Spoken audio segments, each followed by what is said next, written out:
Le prieurate pour moi c'était un rêve. J'ai eu un coup de cœur un jour pour un vin et j'ai rencontré le vigneron qui m'a raconté un peu les paysages, l'esprit, les vignerons, la culture. Et ça fait 3 ans que j'ai envie de venir ici et que j'y pense souvent. Et tout d'un coup je me suis dit il faut absolument que je voie ça. Et c'est vrai que j'ai pas été déçue, c'est complètement magique. On arrive dans un monde à part, parallèle, avec la montagne autour qui le protège un peu comme une forteresse.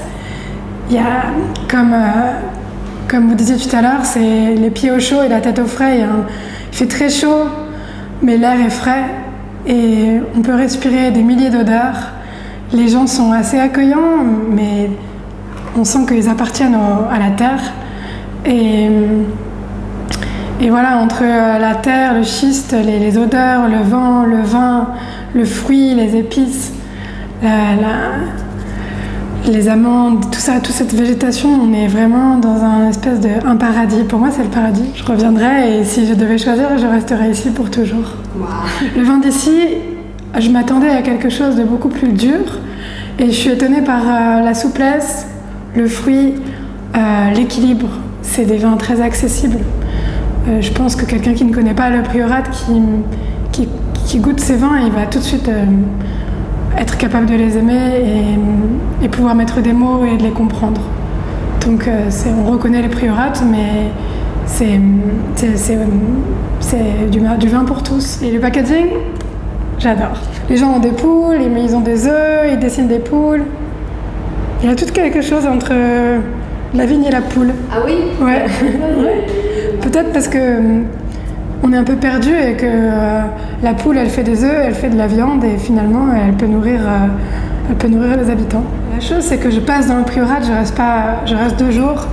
Et donc, c'est comme si on me donnait une part de gâteau et que je ne pouvais pas en prendre une deuxième. Donc, je pense que je vais revenir le plus souvent possible et peut-être qu'un jour, j'achèterai une maison ici, dans le prieurate. Le microclimat qui était particulier.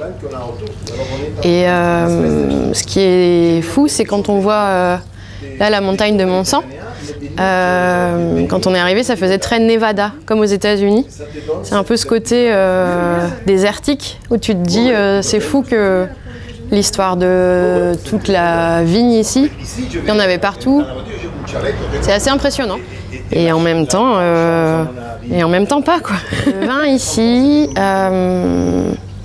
j'ai l'impression que il a beaucoup de cœur. En fait, chaque domaine qu'on a rencontré, tu sens une passion très forte. Quand on a un peu l'impression que les personnes ici peuvent être un peu rudes, et en même temps, quand elles s'ouvrent, c'est très généreux. Et j'ai l'impression que les vins, c'est un peu la même chose, c'est-à-dire que on s'attend à quelque chose de très, pas rude, mais de très riche, etc. Et en même temps, on découvre une palette de nuances, des nuances dans l'élégance, des nuances dans la fraîcheur, dans la minéralité, qui ressurgissent. Et c'est vraiment, je trouve que c'est assez à l'image de tous les vignerons qu'on a rencontrés. On s'attend à quelque chose et finalement c'est tout en nuances. C'est assez chouette ça. La prochaine fois je reviendrai pour rester plus longtemps, oui. On est au milieu, perdu, et en même temps on s'y sent comme à la maison. C'est un endroit de vacances vraiment agréable, ça c'est clair. On est bien là. On est pas mal, ouais. On est pas mal. Le soleil. Tu sais, il paraît qu'il neige l'hiver. Il neige ici? Ouais. Ça, il y a de la montagne, il y a de la neige sur la montagne. Tu reviendrais pas cet hiver sous la neige? Faire de la luge? Ça, carrément.